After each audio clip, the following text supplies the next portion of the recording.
Hey everyone, welcome back to another video. Today we're going to be talking about God of War 2018 and whether or not it's worth the $60 price tag it currently has on it as of recording this video. And to start off, I'm just going to say that it is worth the $60 price tag, and just like we did with Far Cry 5, we're now going to get into why that is.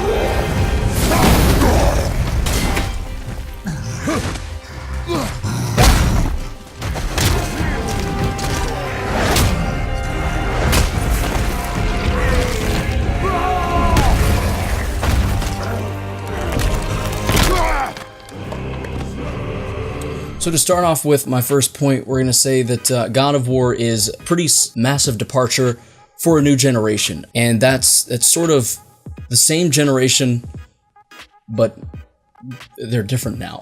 They've matured. So what I mean by that is God of War has become, as far as I can tell, I've not completed the game, but I'm getting into it further and further getting into it. And it seems as though this game was intended for its audience, which has grown up, which has matured, which now needs and wants and looks for in a game more than just blood, gore, and chi-chis. With that being the case, Santa Monica has really delivered because there's just a lot of depth to this one. Kratos has been rounded out even further as a character, being a father figure, and really just a lot of emotional moments that cultivate into moments in this game that you really feel for him, for Atreus, for just the cast of people within this game.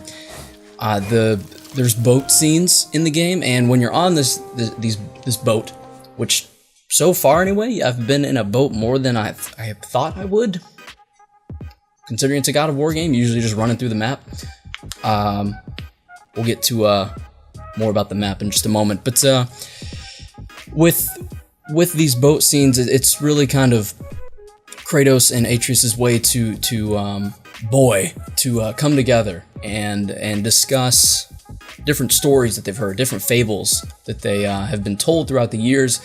And Atreus gets corrected on some things. Kratos gives points of views on other things, but he's very dry and dull in his delivery, which I feel like is still his calloused self from the past games, because this is sort of a sequel, reboot sequel thing, and it works really well. It's not at all annoying. I actually, because of the stories that he tells, I never know which one he's going to tell or what Atreus is going to get out of it. I'm actually kind of excited to get in the boat and travel to a new location, because normally it'd be tedious. Yeah, oh my god, I have to row all the way over to this other spot, to this other dock or whatever, this beach. But it's actually kind of exciting to see what conversation they're going to have next. The banter between them is actually pretty good as well. Point is, it really has fleshed out the character of Kratos a lot more, in a good way. Next, we're going to talk about the combat, and honestly, it's combat evolved. Like they've really just shaped this game and fleshed it out in a really good way. The combat is kind of drawn back in some aspects and raised in others.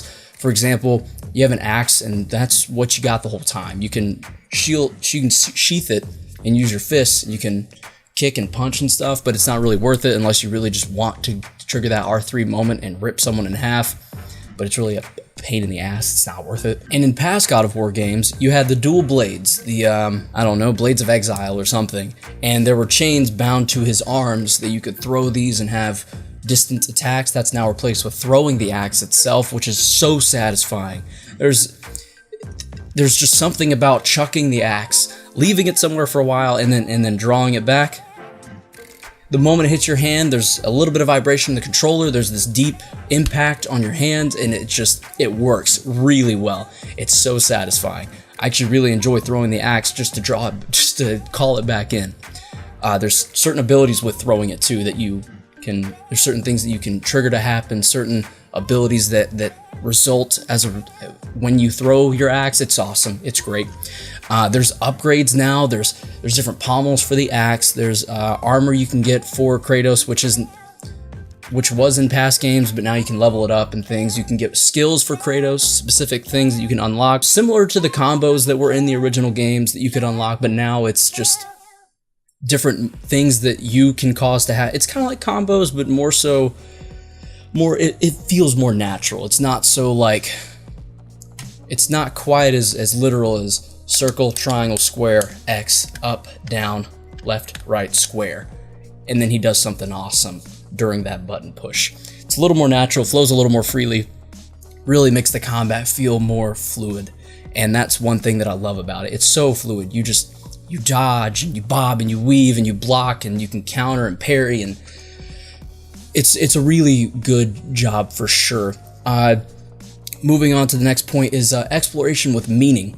And this is a semi-linear game, so there's this path that actually Atreus sort of leads you on and tells you, hey, it's this way, what are you doing, or whatever, or oh, we've already been this way. And the game sort of subtly reminds you in that way when you're going somewhere you don't need to be, or you're not going toward the main direction. But if you do stray off into the path, into different ways, you unlock side quests which give you different pommels for axes, and if you explore enough into deep enough territory and trigger certain things to happen, you can also find these apples, and then there's something else. There's two things that raise your total health and your total rage. I actually just did that last night when I was playing, raised my total health bar. It doubled it, I think. It was ridiculous. Point is, the exploration has a purpose. It's not just, and there are things within the game that are like this, but it's not just, hey, get all these things, and the game will be like, good job, you collected all 363 rocks. It rewards you with certain things. It gives you a reason, but it's not necessary. So exploring within this world reveals lore, it reveals bonuses to your character, rewards for your character, XP, money, which can be spent on skills. It all stacks, and it's exponential in a good way. But it's also not necessary. So if you're not really much of a completionist and you just want to get through the game, see what happens, you can do that, and that's perfectly fine. And the game won't really punish you for it. I mean, I would almost say the game gets a little easier if you do explore a lot, because you get rewarded with these certain upgrades to weapons, upgrades to character development, and that will certainly help you, but it's not necessary. And coming back to Atreus, the helpful son, he actually helps you in combat. To go back to the combat aspect of things, he will jump on enemies, and as you upgrade him further and unlock skills for him, he'll do certain things. For example, he could stun an enemy while he's on top of him, jump on top of him and punch him in the head, or whatever he does to them to stun them, so you can move in and take a couple swings. Pressing the square button triggers his arrow pulls, which draws an enemy's attention to him. Which, what you might be thinking is, but we're escorting him. He gonna die if his attention gets pulled by the enemy. The good news is this is similar to The Last of Us, and the game is sort of in this vein, in this similar style, and just it'll remind you of this a little bit in a really good way. I don't know that the story is necessarily better, just because I'm not even done with The Last of Us yet either. I know I need to finish Last of Us before Last of Us 2, blah blah blah. I'm avoiding spoilers as long as I can. I just haven't finished it. Point is, it's a really good game. The story I would think is better. The gameplay of God of War is sort of more fun because it's so vulgar and violent, and it'll tap into something primal within you that'll just want to just hack and slash. And it sort of is like a hack and slash, but to stay on the point of Atreus and how helpful he can be, drawing his attention won't kill him. He can be put in danger. It's usually really easy to get him out of it, though. It's not a big deal. You can literally just throw your axe and it'll knock the enemy or hit the enemy, and that's enough for him to get free. That state has not lasted long enough to be anything problematic for me personally. I'd imagine that maybe you just have to restart at a checkpoint if he dies, similar to when you die.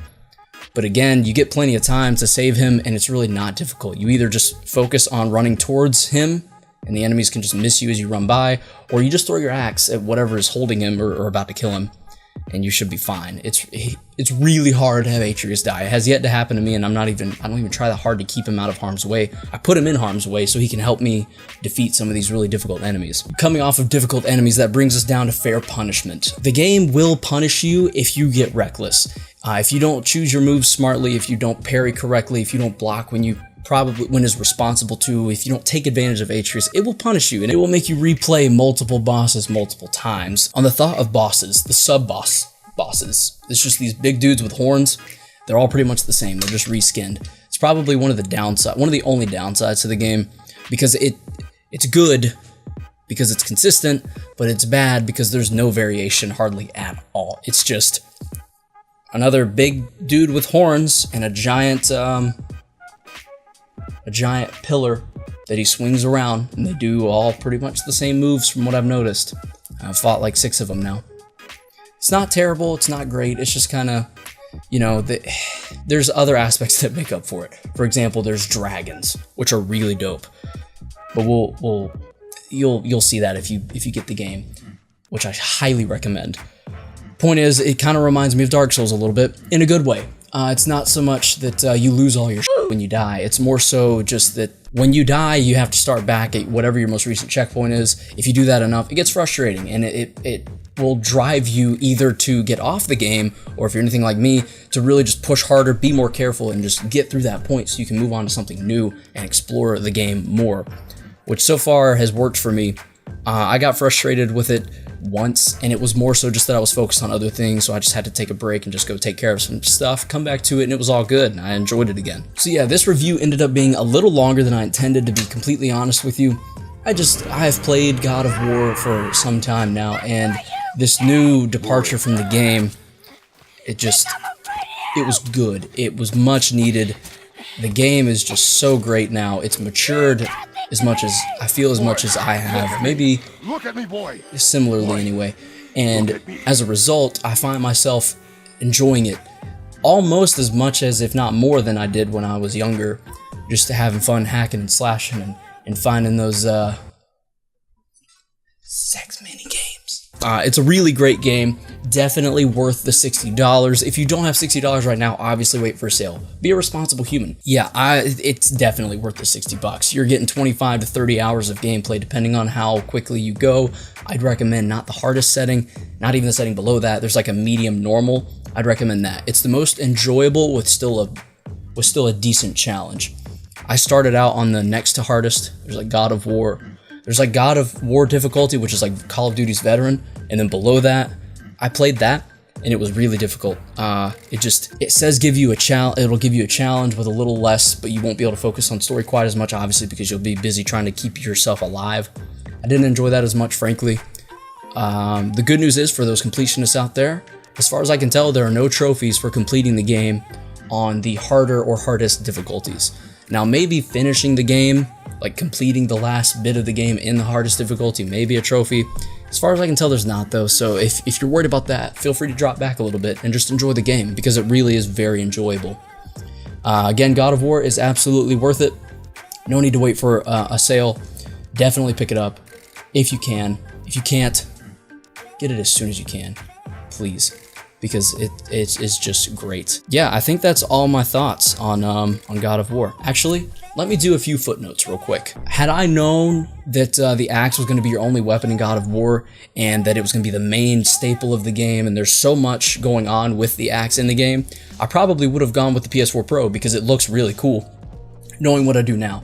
I don't know if that was because I didn't pay attention to the game in its early marketing stages, or if the marketing just wasn't clear on the fact that the axe was such a central part of the game. Could have been my fault. No, actually, I think it's going to be my only footnote. This one may be a little bit longer than the others. I just really felt good about this game. Wanted to give you guys plenty of thoughts on it, both positive and negative. There aren't many negatives, which is why I recommend this game so highly. Just go out and get it. Go get it. I'm gonna stop here so you can go now and go buy the game and enjoy it, and we can talk more about it in the comments. If you enjoyed the video, thank you for liking. If you're enjoying playing God of War, if you have it, definitely like it, and let me know what part of the game you're at and whether or not you're enjoying it. No, you're definitely enjoying it. Just let me know in the comments what part you're at. If you didn't like the video, if you've never been a fan of God of War, give this one a chance, but you know, feel free to dislike. But if you do, f you. And as always, be sure to enjoy yourselves. And until the next video or live stream, because I tend to do a little bit of both, stay frosty and stay humble.